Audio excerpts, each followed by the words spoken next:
Pues como les decía, hoy está con nosotros don Juan Ramón Rayo. ¿Cómo estás, Juan? ¿Qué tal? ¿Qué tal? ¿Cómo estamos? Gracias por la invitación, Jano. Nada, un placer. Ya sabes que de vez en cuando nos gusta que te pases por aquí. Pero antes de empezar a abordar todos los temas que atañen a la economía española, hay una noticia mucho más importante y es que por fin has entregado tu libro, que saldrá el 30 de noviembre, pero que ya está en preventa, Anti-Marx. Un libro que llevas años trabajando en él, ¿no? Sí, llevo varios años, es verdad que no siempre con una dedicación exclusiva, de hecho yo creo que estuve casi un año sin tocarlo, pero sí, a lo mejor empecé a escribirlo hace 4 años aproximadamente, sobre todo lo más intenso ha sido el último año y medio, y bueno, la verdad que estoy contento con el trabajo final, que seguro que es mejorable en muchos sentidos, pero creo que es trabajo suficientemente acabado primero para analizar objetivamente o todo lo objetivamente que sea posible, porque al final siempre son interpretaciones, pero todo lo objetivamente que sea posible el pensamiento de Marx y después para tratar de destrozarlo también todo lo que sea posible. Bueno, vamos a dejar el link porque ya está en preventa en la descripción para que ustedes puedan hacer ya su reserva. Sale el 30 de noviembre, son 2 tomos, 1.700 páginas o Bueno, 1.800. todavía no está el paginado terminado, pero sí, rondará, Rondará. rondará por ahí. No creo que llegue a las 2000, pero no se andará muy lejos. Te estás dejando un poco el look de Mars, ¿eh, Juan? Estás ahí Sí, pero eso, para meterte en el personaje, ¿no? eso no ha sido más que nada porque el trabajo de las últimas semanas no me ha dejado tiempo a mucha cosa. Que a lo mejor también Marx en parte tenía ese look por eso, ¿no? Por Porque eso. Marx, en contra de lo que a veces se dice, no le gustaba trabajar, es verdad, en trabajos que podríamos llamar alienantes, pero sí que trabajaba Intelectualmente, sí. muchísimo intelectualmente y Mm. no hacía prácticamente otra cosa que eso. Bueno, pues ahí tienen ustedes ese libro que ya podrán, supongo que habrá mucha más información al respecto de la Sí, vida bueno, de Marx y también la teoría, ¿no? Económica sí, explicándola. eso son notas a pie de página, ¿no? Que nadie crea que esto es un libro donde se va a atacar a Marx No, es o más las bien la ideas de teoría Marx. económica, ¿no? Su teoría me Claro, refiero. no se va a atacar a las ideas de Marx en función de la vida del personaje o de la persona, Ujú. pero sí es cierto que en ocasiones Marx intenta hacer una conexión, por ejemplo, de estilo de vida o de condiciones materiales de vida con ideología, o al menos algunos intentan hacer en el marxismo esa conexión, y bueno, pues también entonces es pertinente Claro, abordar. analizar si Marx tenía un estilo de vida proletario que le permitía desarrollar la ciencia proletaria o no, claro. Lo que también es pertinente abordar son los presupuestos generales del Estado que ha aprobado el gobierno español. Y ya, bueno, la autoridad fiscal ha dicho que nacen viciados y, bueno, el gobierno ha dicho que a pesar de eso no va a hacer ningún cambio. Ujú. ¿Cuál es tu opinión de unos presupuestos que muchas veces nosotros olvidamos que es la ley más importante que aprueba una nación? Porque es la que va a fijar el rumbo a corto y también a medio plazo. Si apruebas Ujú. unos presupuestos generales ruinosos, vale, vas a sufrir las consecuencias al corto, pero también al medio plazo. ¿Cuál es tu impresión de estos presupuestos? Bueno, en cuanto a la forma, creo que los comentarios que ha hecho la Autoridad Independiente de Responsabilidad Fiscal, la AIREF, son llamativos, ¿no? Es decir, que nacen viciados y con carencias importantes. Lo hice no tanto por el fondo, sino por la forma, porque el gobierno ha dificultado, ha bloqueado que la AIREF obtenga información para poder evaluar adecuadamente estos presupuestos. Y por eso dice que nacen con carencias importantes, porque no se los ha podido someter a una evaluación en sentido más estricto. Entonces, bueno, si conjugamos esto con esa tensión en la Comisión Europea de no te doy el dinero si no habilitas una auditoría al destino de los fondos, con lo que nos encontramos es con una resistencia numantina de este gobierno, probablemente no solo de este gobierno, pero ahora sí, de manera muy clara con este gobierno, a cualquier tipo de fiscalización, de supervisión de su labor. No les gusta aunque decían que eran el gobierno de la transparencia, no les gusta la transparencia, no les gusta que desde fuera, ya sea la AIREF, la Comisión Europea o la propia ciudadanía, los fiscalicen. Y eso es un problema muy serio en el largo plazo, porque tener un gobierno y unas instituciones de mala calidad que no pueden ser fiscalizadas, que no pueden ser controladas, pues es el caldo de cultivo para la corrupción ilegal, pero también para la corrupción legal. Es decir, prácticas que si bien no son ilegales, sí son moralmente corruptas, como por ejemplo voy a repartir una determinada cantidad de dinero a empresas que me son afines, aunque formalmente superen concursos y demás, o a gobiernos autonómicos que me son afines, aunque esté dentro de mi discrecionalidad, cómo repartir los fondos, ¿no? Entonces, si todo eso es complicado de controlar, si es complicado de controlar por qué se reparten los fondos de una determinada manera y no de otra, pues el gobierno se descontrola, y un gobierno descontrolado es un gobierno peligroso. Eso en cuanto a la forma. En cuanto al fondo, creo que la filosofía de estos presupuestos, que es coincidente con la de los anteriores, sobre todo con los presupuestos, bueno, los que hubo, ¿no? Porque hasta entonces estaban los de Montoro, pero con los presupuestos post-pandemia, es que durante la pandemia hubo un crecimiento brutal del tamaño del Estado, que incluso a lo mejor se podía llegar a justificar por razones coyunturales. Hay mucho más gasto sanitario, hay que hacer frente a políticas de mantenimiento de ingresos para los trabajadores que se queden forzosamente en el hogar. Bueno, pues uno puede decir, estamos ante una emergencia y aumenta el gasto, no hay otra. El problema es que ese incremento del gasto extraordinario se ha convertido en ordinario. El gobierno ya sacó pecho diciendo que no iba a reducir el nivel de gasto con respecto a los niveles de pandemia, que iba a cambiar los componentes donde gastaba, pero que no iba a reducir el gasto y por tanto tenemos lo que el economista, historiador Robert Hicks llamaba el efecto trinquete. Los trinquetes son mecanismos que van hacia adelante pero no tienen marcha atrás. Pues aquí lo mismo. Parece que una vez hemos consolidado un incremento brutal del gasto público ya no hay marcha atrás. Ya no podemos volver al nivel anterior en el que estábamos. Y estos presupuestos van en esa misma dirección. Seguir cebando el gasto público y, claro, si tú cebas el gasto público, tienes que aumentar los impuestos, aunque sea a medio plazo, no necesariamente de manera inmediata, pero sí a medio plazo. Y estos presupuestos también van en la línea de establecer nuevos impuestos que no son aún así suficientes para todo el gasto público que se está soportando y auguran aumentos, por tanto, fiscales todavía mayores en el futuro, dado que no parece que este gobierno, y por desgracia me temo que ningún otro, vaya a querer reducir de manera significativa el gasto público. Y aún hay otro componente del fondo de los presupuestos que creo que merece mención, y es, no solo está aumentando el gasto público, sino qué tipo de gasto público está aumentando. Y en concreto, el gasto público nuclear que está aumentando es el gasto en pensiones. Los presupuestos están siendo fagocitados por el gasto en pensiones. El gasto en pensiones ya supone el 43% de todo el gasto presupuestario. Si le añadimos los intereses de la deuda, que bueno, no es que tengan mucho que ver, pero bueno, por hacer una cifra redonda, estamos en gasto más o menos disponible para lo que podríamos llamar políticas sociales, políticas socialdemócratas, del 50%. La mitad del presupuesto se lo come automáticamente las pensiones y los intereses de la deuda. Y es en la otra mitad donde se puede hacer algo de política social, que tampoco, porque ¿cuánto han aumentado el gasto en becas, por ejemplo? Pues unos pocos cientos de millones de euros.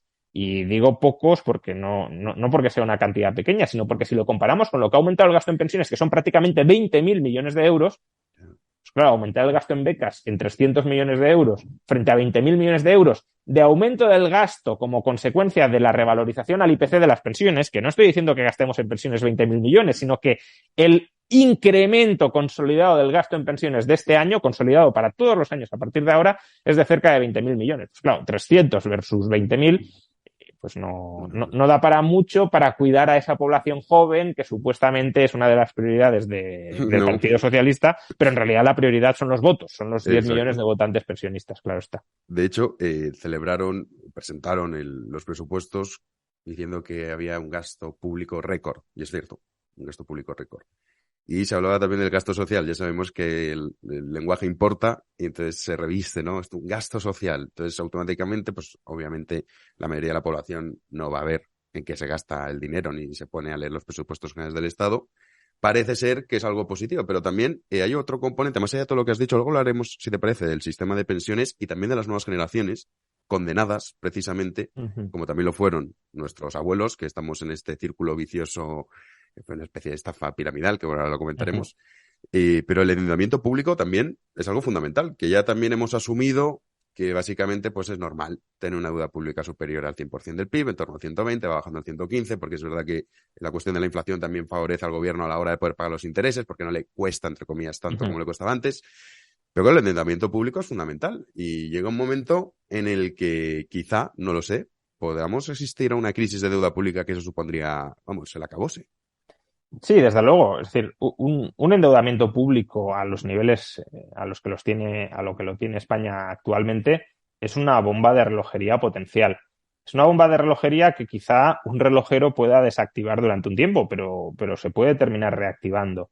Recordemos que España estuvo a punto de quebrar, y no es un término exagerado. Los responsables políticos de la época, por ejemplo Luis de Guindos, así lo han narrado, que estábamos en una situación de prequiebra, por una deuda pública de alrededor del 90% del PIB. Hoy estamos en el 115.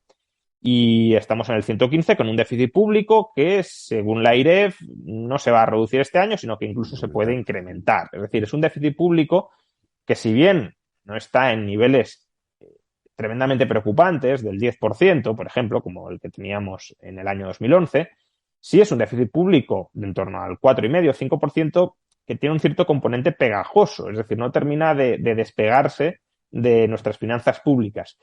Y claro, si tú tienes esa deuda pública tan alta y ese déficit público más o menos ahí estructural, pues claro, es que si los tipos de interés suben mucho, pues el mercado se puede empezar a poner nervioso, los inversores, con respecto a tu capacidad de repago de la deuda. ¿Van a subir los tipos de interés? Bueno, están subiendo. Están subiendo porque la política que tiene que articular el Banco Central Europeo para luchar contra la inflación es subir los tipos de interés. Y si se suben los tipos de interés, pues, tu deuda o paga tipos de interés superiores o los inversores no la compran. Es verdad que el Banco Central Europeo, precisamente para que no se descontrole el coste de ciertas deudas públicas, como las de Italia o la de España o la de Grecia, ha articulado dos mecanismos. Uno es que las reinversiones que vaya a hacer de los bonos que van venciendo no serán reinversiones equilibradas entre países, sino que estarán sesgadas, concentradas hacia países como España, como Italia. Y dos, ha habilitado un nuevo mecanismo que, si hace falta, pondrá en marcha, y es, si se disparan mucho los tipos de interés y se dan ciertas condiciones, rescataría básicamente a estos países. Y eso ha calmado algo los mercados, aunque ni mucho menos estamos en los tipos de interés que teníamos a principios de año. Estamos en tipos de interés máximos desde el año 2014. Ahora, ¿estos mecanismos pueden aguantar permanentemente el coste de la deuda pública española? Yo tengo mis serias dudas. ¿Y por qué las tengo? Pues primero, si la inflación no se disipa sola, los tipos de interés van a tener que subir más. Es verdad que hay algunos escenarios en los que la inflación, sobre todo en Europa, podría empezar a bajar. Pero no tiene por qué ser ese el futuro. Y si no lo es, habrá que subir más los tipos de interés. Y si los tipos de interés suben más, el Banco Central Europeo no tendrá mucho margen para evitar que se incrementen en el caso, por ejemplo, de la deuda pública española. Y aunque intentara tener ese margen, es dudoso que los miembros del Banco Central Europeo o los políticos del norte de Europa vayan a permitir, digamos, una intervención sin condiciones de manera masiva en favor de la deuda pública española o de la deuda pública italiana. De hecho, desde el Banco Central Europeo, todavía no con mucha insistencia, pero ya se empiezan a deslizar mensajes de que la política fiscal tiene que acompañar a la política monetaria en la lucha contra la inflación. Eso significa austeridad fiscal, básicamente.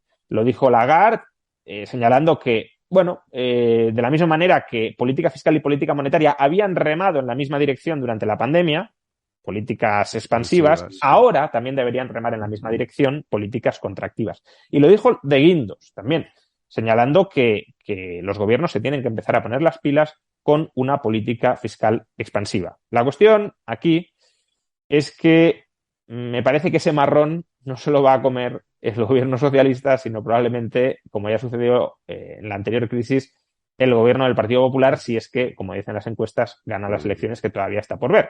¿Y por qué? Pues porque en el año 2023 el Pacto de Estabilidad y Crecimiento, que es el instrumento formal a través del cual se les puede imponer a los países que recorten el déficit, que suban impuestos o que bajen el gasto, todavía está suspendido y se reactivará, yo creo que ya con total seguridad, en el año 2024, es decir, después de las siguientes elecciones generales en España.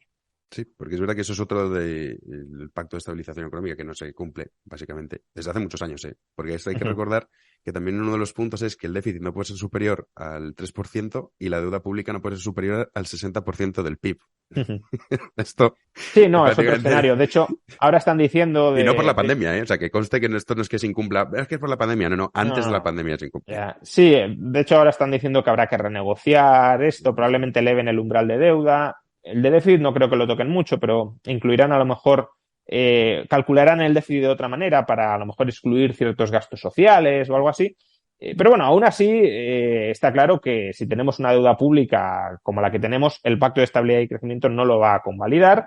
Aunque aumenten el límite al 80, al 85, al 90%, seguimos estando por encima y por tanto será necesario algún tipo de política fiscal contractiva. Tanto más, y esta yo creo que es la auténtica clave de todo, tanto más cuanto más alta sea la inflación. Si la inflación ha regresado a límites o a niveles, mejor dicho, moderados, pues bueno, el Banco Central Europeo relajará las subidas de tipos y no habrá mucha tensión dentro de los gobiernos europeos para forzar reducciones del déficit. Ahora, si la inflación sigue no necesariamente a los niveles actuales del 9 o del 10%, pero si sigue en el 5, en el 6, ahí sí que nos encontraremos con una lucha interna muy importante en la dirección de cuadrar las cuentas, porque sin cuadrarlas no se logrará acabar con esa inflación que ya se habrá vuelto estructural en nuestras economías. Y si eso ocurre, hay un término que es, en fin, produce cierto temor, que es la estanflación. Pues bueno, el Fondo Monetario Internacional ha descartado que España vaya a entrar en recesión el año que viene, siendo, pero bueno, el Fondo Uh -huh, Monetario Internacional es lo que dice, luego lo que dice a lo que pasa es bien uh -huh. distinto. Pero claro, realmente si España entrase en la recesión económica, que no sé si tú ves que esa posibilidad se puede dar o no, al corto o medio plazo, y si estamos en esa situación, estaríamos en el escenario de la estanflación, que es una cosa bastante terrible para una Uh economía -huh. ya golpeada de por sí, como es la española. ¿Qué escenario prevés tú al respecto? Sí, a ver, yo no descarto en absoluto, ni mucho menos que haya recesión en España. De hecho, yo creo que es un escenario bastante base, no solo en España, sino en Estados Unidos y en la eurozona. Es verdad que puede que no entremos, no tenemos una bola de cristal, pero mmm, al ritmo al que se están subiendo los tipos de interés y dada también la restricción energética con la que nos encontramos, creo que es complicado que evitemos la recesión. Quizá podríamos evitarlo si tuviéramos una temporada turística muy buena, que en parte puede ser independiente de los fenómenos anteriores, pero en parte también es dependiente, porque si el resto del mundo entra en recesión probablemente viaje menos. Por lo tanto, es difícil, obviamente, saber qué va a pasar, pero esto de descartar que España entre en recesión, creo que es mucho decir. Otros analistas, otros organismos sí esperan, por ejemplo, recesión durante el próximo año. Pero yo, más que la cuestión de la recesión, me preocuparía la magnitud y el contexto de la recesión. Porque si al final lo que tenemos es un cierto decrecimiento del PIB,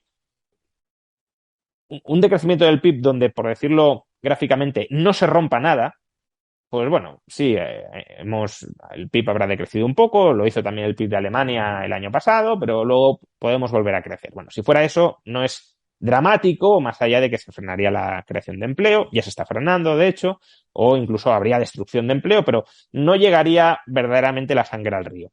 El problema es que siempre que nos encontramos en un escenario como el actual, los mercados financieros empiezan a tensionar. Son mercados financieros muy frágiles, que operan con mucho apalancamiento y que, por tanto, a poco que empiecen a salir mal algunas operaciones o a poco que cambien de precio, a poco o a bastante en estos últimos meses, el precio de algunos activos, pues empezamos a ver margin calls, empezamos a ver liquidaciones de activos para amortizar deuda y eso puede degenerar en una crisis financiera. Y ese creo que sería el escenario más preocupante. Es decir, no tanto que la economía real entre en una cierta recesión transitoria, sino que en ese proceso de entrar en recesión se rompan otras cosas en el sistema financiero y entonces asistamos a una crisis financiera como la que estuvo a punto de tener Reino Unido hace unas semanas o como la que probablemente sufrirán muchos países emergentes ante el durísimo encarecimiento que está experimentando el dólar. Entonces, Ese es el escenario que a mí más me preocuparía, el que entremos en una crisis financiera derivada de la recesión. Luego, pues eso, el escenario de esta inflación es preocupante, pero es preocupante más que nada por la difícil gestión de ese escenario por parte de las autoridades monetarias y fiscales. ¿Por qué? Pues porque para combatir la inflación necesitamos, ya lo he mencionado antes, una política fiscal y monetaria contractiva. Y esa política fiscal y monetaria contractiva es fácil, poco costoso de adoptar cuando la economía está creciendo, porque lo que haces es que crezca un poquito menos, pero bueno, se sigue creando empleo y demás, las cosas están muy bien. Que es, por eso Estados Unidos y la Reserva Federal está subiendo tanto los tipos de interés, porque la economía sigue más o menos decente, más debilitada, pero sigue creciendo, sigue creando empleo. Entonces, bueno, pues la Reserva Federal va subiendo tipos de interés y aquí no sufre aparentemente nadie. Pero claro, si entramos en recesión y se empieza a destruir empleo y la economía está estancada, las expectativas empeoran, en ese contexto, seguir subiendo tipos de interés o subir impuestos o recortar el gasto es mucho más complicado. Pero si la inflación te mandata que tienes que hacer eso y no lo haces, precisamente por la coyuntura de la economía real, pues se te puede consolidar un escenario inflacionista que solo puedas curar en el futuro con mucho más daño del que tendrías que haber aplicado hoy, que es lo que pasó en los años 70, básicamente. Entonces, claro, el escenario esta inflacionista a mí me preocupa más por eso que por el hecho de decir, tenemos circunstancialmente inflación y la economía circunstancialmente está decreciendo. Si me dijeras, mira, entramos en esta inflación a mediados de 2023 y en 2024 ya ha desaparecido la inflación y volvemos a crecer. Pues bueno, pues vale, anecdótico, mucho empobrecimiento y demás, pero, sí, bueno, pero... circunscrito temporalmente. El problema son las dinámicas que todo eso puede desatar. Y eso también podría desatar estallidos sociales, porque claro, estamos hablando que esas políticas que se tendrían que adoptar para combatir esta inflación serían enormemente impopulares y además muy costosas para sobre todo los ciudadanos, que ya, como decíamos, la economía española no es que esté boyante. O sea, el PIB, la economía española del año 2019 todavía no ha llegado a recuperarlo, que eso es lo que sí que han hecho otros tantos países, ¿no? Claro, al final dices, la situación en España, y luego también comentando, decir, vamos a dejar de lado las reformas que debemos adoptar, porque hacemos unos presupuestos generales pensando en unas elecciones autonómicas municipales y también generales en 2023. El que venga, que no sabemos si será Sánchez, Feijóo o el que sea, la realidad que se va a encontrar es un país con un déficit desbocado, una deuda pública desbocada, un gasto público elevadísimo. ¿Y a partir de ahí qué hacemos? Porque tú comentabas subir impuestos, pero ¿hasta qué punto puedes subir impuestos? No. El impuesto a las grandes fortunas es un impuesto ideológico, o sea, ni efectos recaudatorios no va a solventar absolutamente nada. Y esto cualquiera que haga los números lo puede ver. Entonces, claro, a la clase media española que ya está siendo enormemente perjudicada y empobrecida también a través de los impuestos, ¿qué haces? Sí, aparte comentabas la conflictividad social. Claro, la sociedad española ya viene aguantando mucho un empobrecimiento bastante duradero. Yo diría desde la anterior crisis financiera, porque sí, absolutamente. De hecho, la renta per cápita está estancada desde entonces y eso es lo que te mide el estándar de vida medio de un país. Por tanto, en 15 años el estándar de vida no ha aumentado nada y sí que ha bajado bastante durante algún momento de esos años, o algunos momentos, no solo uno. Entonces, viene aguantando, viene soportando mucho, especialmente durante los últimos 2 años, en los que el trabajador que ha conservado el empleo, que, bueno, más o menos es la mayoría, porque se ha creado netamente empleo, pero el que ha conservado el empleo ha sufrido la devaluación salarial más importante en 40 años. Entonces, si uno ve el gráfico de cuánto han bajado los salarios reales en España, teniendo en cuenta la inflación, ve que el empobrecimiento que hemos experimentado, los que tienen empleo, claro, uno puede decir, yo en 2012 perdí el empleo y mi salario real fue 0, vale, bien, pero los que mantienen el empleo han sufrido el mayor empobrecimiento en los últimos, ya digo, 40 años. Yo me planteo si ese empobrecimiento tan brutal se hubiese dado con un gobierno no de PSOE y de Podemos, ¿cómo estarían ahora mismo las calles? Porque una cosa es que la gente esté hastiada, esté cansada, esté enfadada, y otra que haya una organización política de ese descontento para instrumentarla o instrumentalizarla electoralmente. Como ahora gobiernan los buenos, digámoslo así, la calle está más o menos tranquila porque la derecha no organiza políticamente el descontento. Pero claro, si hay un cambio de gobierno, si con todo lo que venimos arrastrando, se le añaden medidas como las que comentábamos antes, de subidas de impuestos o no bajadas, ¿no? Porque Feijóo dice que va a bajar impuestos, ya veremos qué Sí, impuestos bueno, baja. bueno. Recortes de gasto y demás. Claro, si mezclas todo eso con la capacidad de organización social o popular o de grupos, ya digo, afines a determinados partidos políticos, que además estarán deseosos, si han tenido un mal resultado electoral, de reconquistar la calle para, bueno, darse un baño de masas y alegrarse el día, pero además también como estrategia para recuperar el poder, pues sí, creo que podemos tener una conflictividad social.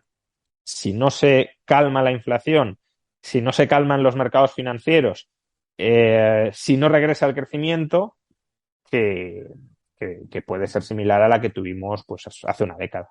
Ujú. Has dicho bajar impuestos y, bueno, Liz Truss en el Reino Unido anunció una rebaja impositiva que luego finalmente dio marcha atrás, se marchó el ministro de Finanzas, y que mucha gente decía, ven, porque la excusa es bajar impuestos, no es bueno. Pero claro, es que cualquiera que leyese el anuncio dice, muy bien, usted está aquí anunciando bajadas impositivas, pero ¿qué pasa con el gasto? Porque es que parece que el gasto es una cosa que es intocable, es que nadie habla del gasto. Pero da igual, hagan ustedes el ejercicio en España, escuchar a alguien decir el gasto público, y cuando se habla del gasto, se habla de una forma superficial y muy populista, y es que los coches oficiales o es que los diputados cobran tanto. Que muy bien, que yo eso me parece fenomenal, recortar todo lo que sea gasto político. Pero oiga, seamos serios, eso no soluciona el problema en España. Entonces, claro, cuando hablas de Feijóo, yo también cuando lo escucho decir voy a bajar impuestos, sobre la cuota autónoma no ha dicho nada, sobre que esto es otro tema, ¿no? De hecho, votaron a favor. O sea, que eso sabes que ya te lo comes. O sea, a partir de ahí ya sabes que la subida de cuota autónoma te la vas a comer. Que están todo el rato con deflactar el IRPF. Y dices, bueno, a ver, deflactar no es bajar el IRPF.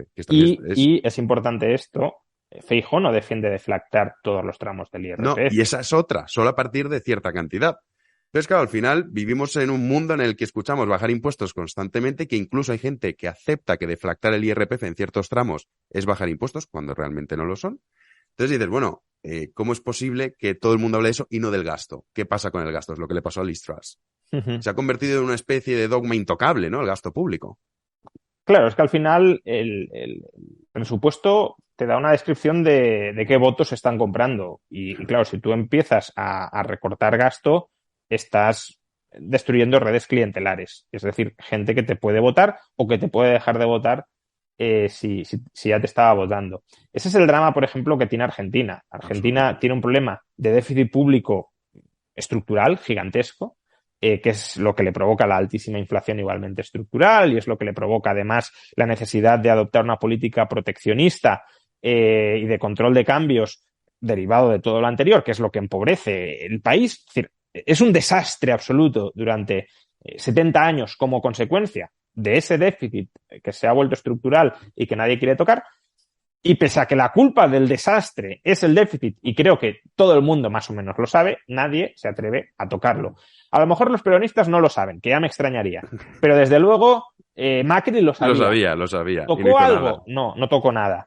Ya veremos si Milei, en caso de que llegue al poder, él sí quiere tocarlo, pero ya veremos si tiene la capacidad política para tocarlo, ¿no? Entonces, si caemos en la trampa, y estamos, yo creo que ya en ella, o muy cerca de caer, de que el apoyo electoral que pierdes por recortar es muy superior al que ganas por recortar, muy superior, no un poquito, sino muy superior, es decir, que cualquiera que haga las reformas necesarias netamente pierde las elecciones, yo creo que entramos en la trampa de la argentinización, con la salvedad de que quizá Europa nos pudiese imponer esas reformas, como se las impuso a Zapatero, tú pierdes las elecciones, pero lo haces. Pero Europa mismo también ha ido cambiando y hoy tiene una actitud que no es la que tenía hace 10 o 12 años. Por tanto, tampoco habría que confiar demasiado en Europa más allá de para las cosas más grotescas, ¿no? Eso probablemente sí lo frene. Pero el rigor presupuestario que imponía Europa hace 12 años no es el actual. Veremos también hasta cuándo Europa puede mantener esa postura. Es decir,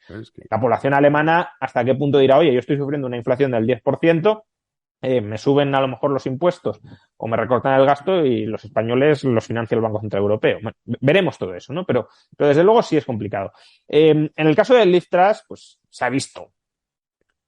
Tenía un ministro de Economía que claramente tenía un discurso liberal. Él hablaba de la necesidad de reducir el peso del Estado en la sociedad civil, de desregular, etcétera. Pero, claro, baja impuestos ya no manteniendo el gasto, sino disparando el gasto. Mayor deuda. Si bajas el impuesto, si bajas impuestos disparando el gasto, más deuda en un país que ya estaba muy endeudado. Y eso es lo que te tumban los mercados financieros, evidentemente. Si es que esto lo venimos diciendo algunos desde la anterior crisis financiera, cuando decíamos, nos atacan los mercados, ¿no? Los mercados se defienden porque los estás inundando de deuda y no te la quieren comprar, no te quieren comprar la mercancía averiada de unos pasivos que vas a impagar si no cambias de rumbo. Y ese ataque de los mercados es lo mismo que le ha sucedido atrás. Algunos ahora, claro, intentan instrumentalizar este fracaso de la bajada de impuestos detrás para hacer un ataque ideológico a las bajadas de impuestos. Bueno, no sé, está Mónica García diciendo, esto es lo mismo que hace Ayuso en Madrid, nos va a conducir al desastre. Hombre, pues no estoy viendo ningún ataque de los mercados contra la deuda autonómica madrileña, como la que sí hubo contra la deuda pública británica. ¿Por qué? Pues porque el problema, insisto, era el exceso de endeudamiento y el déficit al que esto abocaba. Tampoco están diciendo ahora que ha rectificado el nuevo ministro de Economía detrás, tampoco están diciendo que se ha recortado el gasto. Es decir, el ministro de Economía detrás no solo ha anunciado que se da marcha atrás en la bajada de impuestos, sino que también el gasto aumentará bastante menos de lo que había prometido inicialmente. Por lo tanto, también deberíamos decir que las políticas de aumento de gasto que promueve Pedro Sánchez son insostenibles, como ha mostrado el gobierno detrás. Pero eso, evidentemente, no lo dicen porque no se hace un análisis riguroso del caso, como el que algunos, por cierto, intentamos hacer. Yo el mismo día 23 de septiembre, en el que se anunció la bajada de impuestos, dije que esto era una locura. ¿Y por qué era una locura?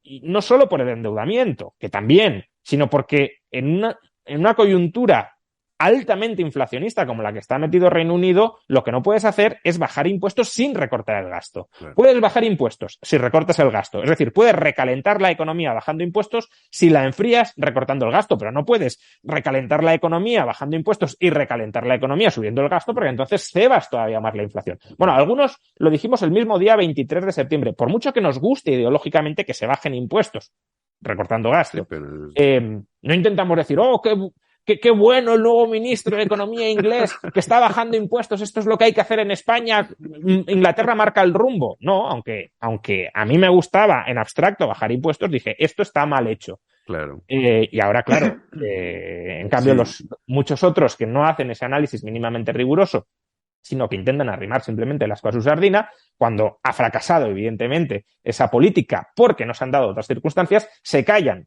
que ha fracasado porque nos han dado otras circunstancias y se quedan con el mensaje propagandístico de que bajar impuestos arruina las economías. Una absoluta estupidez. Sí, pero lo que decías, la rigurosidad en economía que ciertamente no se da. Y más en este mundo del eslogan barato y el populismo democrático. Claro, bajar impuestos, hombre, pues depende, como bien dices. Claro. Pues bajas impuestos en qué situación. Igual que decir, subir el gasto siempre está bien, hombre, pues no. O sea, también depende, ¿no? Entonces, claro, es verdad que también eso se nota en el día a día, y hablabas de Argentina, la situación de Argentina, que es un problema que de forma democrática es prácticamente, yo desde mi opinión, en mi opinión, es imposible. Pero literalmente, o sea, de forma democrática es imposible que Argentina salga de esa gran trampa en la que entraron, porque aquí es el gobernante que llega y tiene que ser un kamikaze. Que entre sabiendo que primero, si consigue llegar hasta el final, que no lo decapitan antes en la plaza, sabe que no va a ganar ni de broma, o sea, que va a perder todos los votos. Entonces, claro, al final, tras esa gran trampa que comentabas... Sí, o sea, tiene que ser alguien que esté dispuesto, si hace falta, a perder las elecciones, y se tiene que dar una coyuntura donde la población a lo mejor esté dispuesta a sacrificarse. Claro, es decir, si están en medio de una crisis muy fuerte, pues claro, si llega uno que dice, oye, yo voy a hacer esto, y lo voy a hacer porque es la única forma de solucionar lo que tenemos y todos los demás están desacreditados, a lo mejor esa persona, estoy pensando por ejemplo en Milei, si llegara a la presidencia en un contexto de altísima inflación, bueno, ya la tienen, bueno, todavía sí, más, y con empobrecimiento creciente de la población, y además llega con un discurso claramente partidario del recorte del gasto, pues sí tiene, yo creo, una ventana a lo mejor de medio año, de un año, para hacer reformas muy, incluso brutales, ¿no? Porque sí, tienes la legitimidad democrática de que te han votado diciendo que vas a hacer eso, y además es que todos los demás son un fracaso y han llevado al país al desastre. Que esa es la coyuntura que tenía además Rajoy en el año 2012, y por eso es tan detestable que Rajoy no aprovechara ese momento para hacer las reformas que había que hacer, más allá de una reforma laboral que no estaba mal, pero que desde luego ni siquiera iba todo lo lejos que tenía que ir, pero es que aprovechó el momento para subir impuestos, no para bajar el gasto, sino para subir impuestos. Es decir, el Partido Popular queda absolutamente deslegitimado para articular cualquier discurso mínimamente liberal desde el momento en el que Rajoy hizo lo que hizo, he dicho en 2012, bueno, en diciembre de 2011.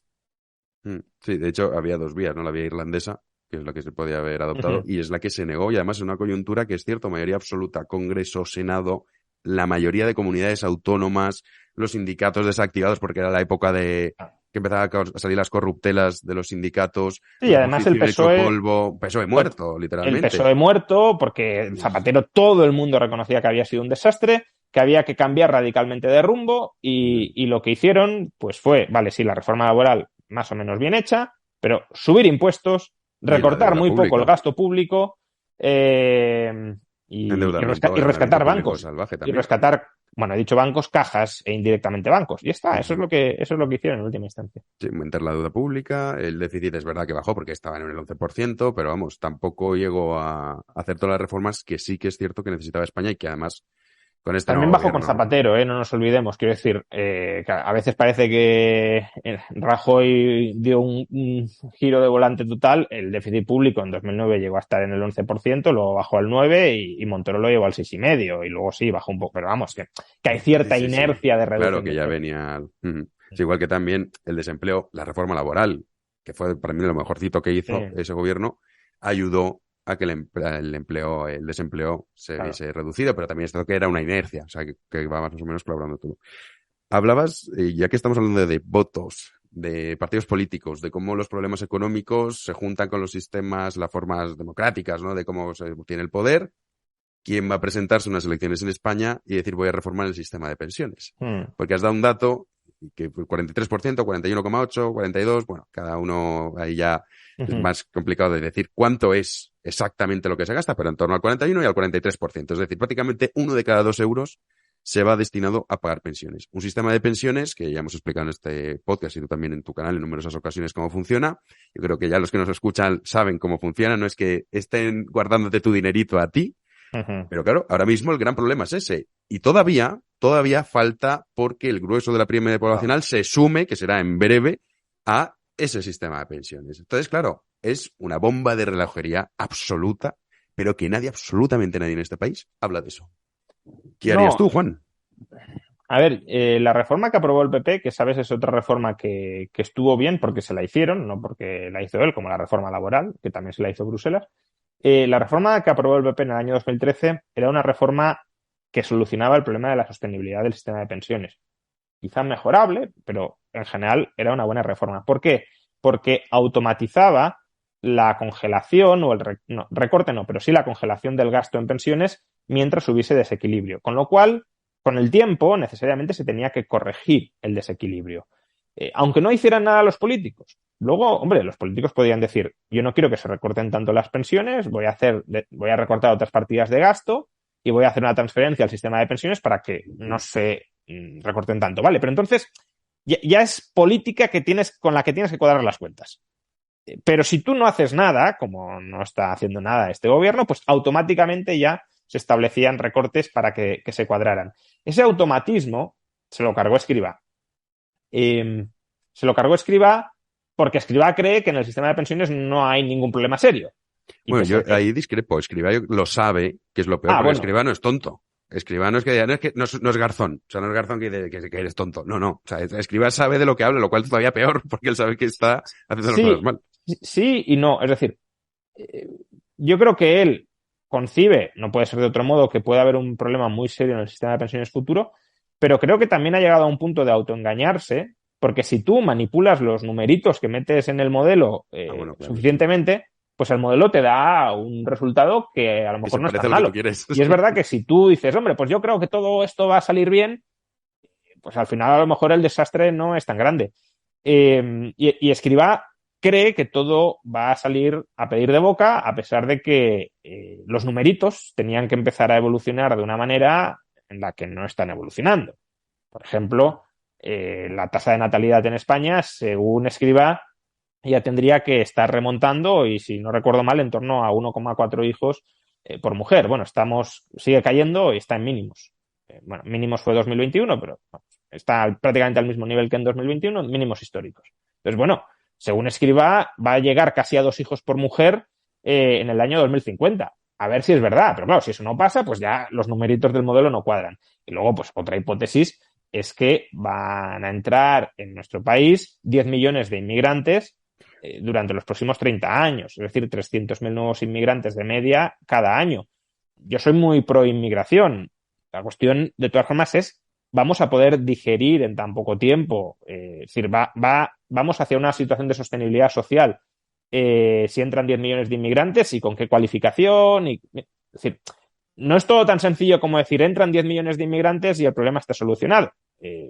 Dependerá a lo mejor de qué tipo de inmigrantes, de cómo se integren, de qué cualificación tengan, que no digo que solo tengan que entrar inmigrantes cualificados, que esto muchas veces se entiende mal. Necesitamos inmigrantes de todo tipo, porque si solo entran cualificados, hay muchas ocupaciones básicas que se quedan desatendidas y con las que no se genera riqueza. Pero claro, si solo entran no cualificados, pues tampoco la productividad por ahí va a aumentar mucho, los salarios no van a crecer mucho, las bases de cotización tampoco. Entonces, si todo eso no pasa, los cálculos que hace Escrivá no valen absolutamente para nada. Y perfectamente pueden no pasar o no pasar tanto como está pronosticando Escrivá. Y por tanto, podemos ir perfectamente, creo que es el escenario base, hacia esa bomba de relojería de la que hablabas, sin tener ningún mecanismo automatizado que aplique recortes. Porque uno puede decir, como Escrivá, yo soy muy optimista sobre el futuro. Creo que no va a llegar la sangre al río. Bueno, pues si no llega la sangre al río, tú tienes un sistema que, en caso de que haya desequilibrio, recorta automáticamente, pero si no hay desequilibrio, pues no se recorta. Claro, pero si tú te cargas el mecanismo que ejecuta recortes automáticos si hay desequilibrio porque dices que no lo va a haber, o bien, como decías, no te crees que no va a haber desequilibrio y te lo cargas para que no haya recortes, o pues, simplemente no te gusta el mecanismo y te estás jugando todo a una carta, y es: si salen las cosas bien, pues fantástico; si salen mal, nos hundimos. Parece que en eso Europa ahora sí le está presionando algo para que introduzca algún automatismo en los recortes. Escrivá habla de semiautomático, porque dice semiautomático porque los políticos se comprometen a que si no hay cuadratura de las cuentas, que recortarán, claro, sí. O sea, que depende de la voluntad política, de la arbitrariedad política. De semiautomático eso no tiene nada. Bruselas quiere que esté automatizado porque sabe muy bien cuál es el percal de la política y de la política española. Pero, bueno, ya veremos, porque también la política de Bruselas es política y al final, para no llegar a un choque de trenes, igual ceden donde no deberían ceder. Pues esto está claro que esto se lo va a comer el próximo gobierno, el que vaya bueno, lo de las pensiones, los próximos, ¿no? Sí, los próximos. Bueno, es un problema que nunca han querido abordar, porque es algo que es evidente. Y es, oiga, cada vez la gente vive más y además tu pirámide de población es la que es, estos van a entrar en este sistema y usted no puede pagar. A partir de ahí, mí me gustaría, ahora que lo dices, que Escrivá fuera ministro de Seguridad Social en 2035 o 2036. A ver qué pasa por ahí. No, ya, esto con los políticos, ¿no? Es el problema. No, ya, bueno, pero como supongo que a lo mejor en la década de los 30, durante algunos años, volverá a gobernar el PSOE, pues a ver si le nombran ministro de Seguridad Social en esas fechas, a ver qué hace y qué dice. Pero tú en el sistema de pensiones, ahora realmente las nuevas generaciones estamos condenados a pagar más impuestos para sostenerlo en gran medida, ese sistema de pensiones. Y claro, es un tema complicado porque la gente mayor la han estafado. Dicen, no, usted pague, no se preocupe, que cuando usted se jubile yo le voy a dar el dinero.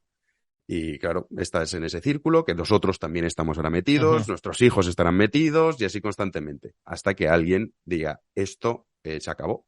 Porque aquí también hay veces que hablo con economistas que podemos denominar liberales, que defienden el sistema de pensiones actual diciendo que bueno, que en realidad si consiguiésemos tener pleno empleo, cosa que no hemos conseguido nunca en democracia, entonces sí que se podría sostener. Pero tú has dicho también otro dato que es muy interesante. Cuando hablamos de los inmigrantes, ¿qué sueldos tienen esos inmigrantes?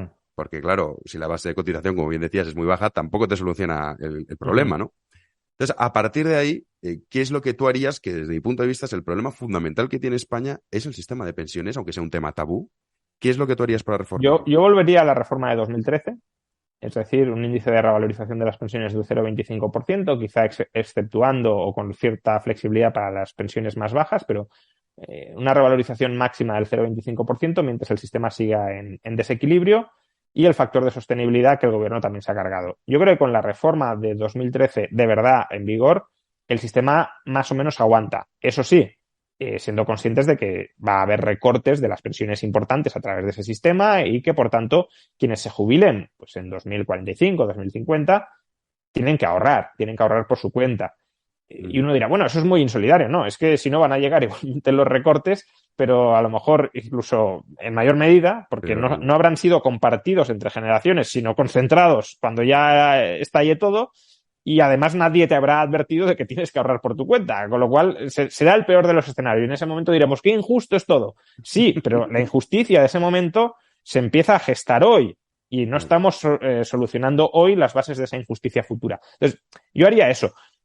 Luego, claro, idealmente, si se puede cambiar el sistema, que no es sencillo, avanzar hacia un sistema de capitalización. Eso desde luego sería complicado muy el proceso. El sistema de capitalización, para el que yo creo que seguro que los que nos escuchan lo saben, es básicamente que tú te gestionas, el Estado no te quita nada y tú te gestionas tu propia pensión, para entendernos. Claro, incluso la podría gestionar el propio Estado si no quiere. Sí, también puede hacerlo. Imaginemos que el Estado crea una gestora de pensiones porque no se fía uno de las empresas privadas avariciosas y dice, no, yo quiero que me lo gestionen los políticos, que son seres de luz nada avariciosos. Bueno, pues se lo entregas a los políticos para que te lo gestionen. Si no es que haya que darle necesariamente el dinero al BBVA o no. No es claro, eso. Sí, El dinero te lo quedas tú y tú luego lo administras como consideres. Y si el Estado quiere crear una gestora, que la cree, me parece bien. Mucho mejor eso que no tener una gestora monopolística como la que tenemos hoy, que además no gestiona, sino que simplemente transfiere entre generaciones.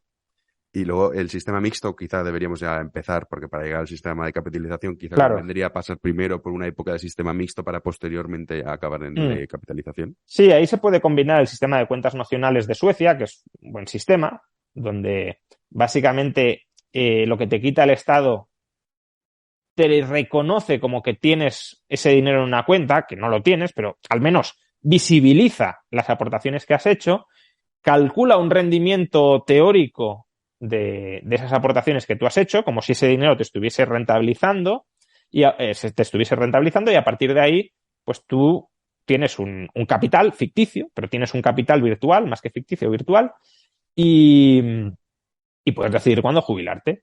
Imaginemos que tienes acumulado por aportaciones y por la rentabilización teórica 300.000 euros y el Estado te dice, bueno, con un capital de 300.000 euros te sale una pensión de 650 euros al mes, 700.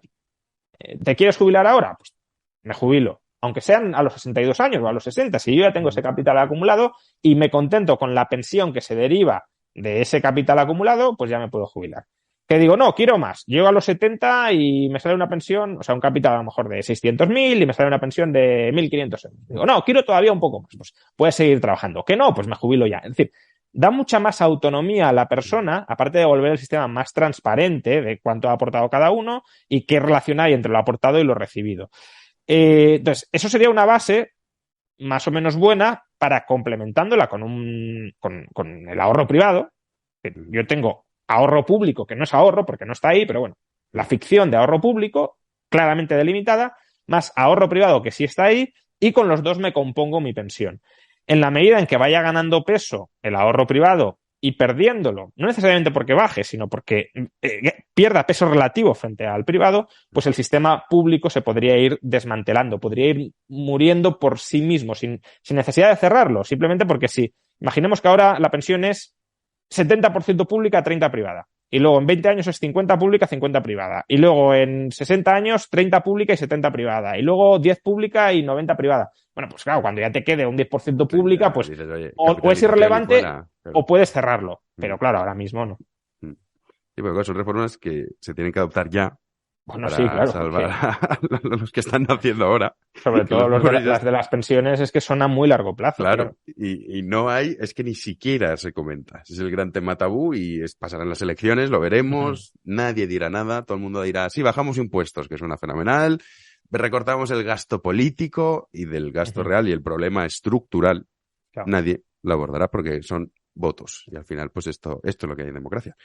Pues nada, Juan Ramón, oye, cuando salga tu libro, si tienes a bien, te pasas por aquí y comentamos y nos centramos en esa obra que, repito, dejo el enlace en la descripción porque está ya en preventa, sale el 30 de noviembre, Anti-Marx, que es la crítica de Juan Ramón Rayo al no a la persona, que esto también conviene aclararlo, Ujú. sino a sus teorías y económicas principalmente, Sí, evidentemente. porque además el título puede parecer que es contra la Claro, persona. sí, Y no puede es ser así, que ¿eh? sea y no O lo sea, es, no lo es, no lo es. el título está inspirado en el Anti-Düring, que es una obra de Engels contra un teórico socialdemócrata alemán de la época que criticaba a Marx, y es una crítica a la obra de Düring, aunque se lo conozca como el Mm. Anti-Düring. Entonces, anti-Marx es ese guiño contra la obra intelectual de Marx. Que aún así, Marx diría que es también una crítica a la persona, porque la obra forma parte de la persona, pero bueno, no es a la persona tal como lo solemos entender. Sí. Bueno, pues te invitaremos para que hablemos solo exclusivamente de esa obra que, bueno, seguro que tiene muchísimo éxito. Y ya vuelves con los vídeos, ¿no? Porque has estado así esta Sí, semana, sí, que estabas ahí, que ya subías estamos en entrevistas y marcha. tal, pero no estabas con tu Ahora ya, veámoslo. ya, No, no. ya volvemos al hábito de al menos intentar un vídeo diario. Que no es sencillo, ¿eh? Claro. No, no, no. Pero Esto bueno, no. sí, se intenta y muchas veces se consigue. Sí. La voluntad muchas veces hace estos milagros. Pues nada, Juan, muchísimas gracias y un placer tenerte aquí y nos vemos pronto. Fantástico. Un placer, Jano. Hasta otra. Un abrazo.